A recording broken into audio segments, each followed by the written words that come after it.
Let's start with the wood box planter. A wood box planter creates a clean and organized look in your garden.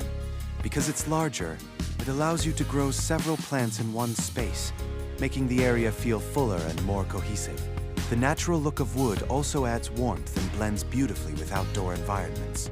This type of planter works well for herbs, flowers, or small vegetables, and it can help define a dedicated gardening area. However, wood box planters can be heavier and more difficult to move once they are filled with soil and plants.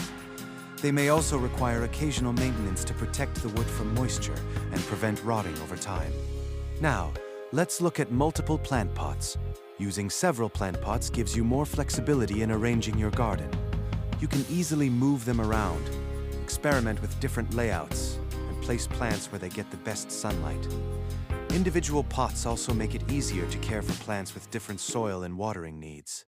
On the downside, multiple pots can sometimes look cluttered if they are not arranged carefully, and watering each one individually can take more time and effort. In the end, the best choice depends on your garden style and how much flexibility you want.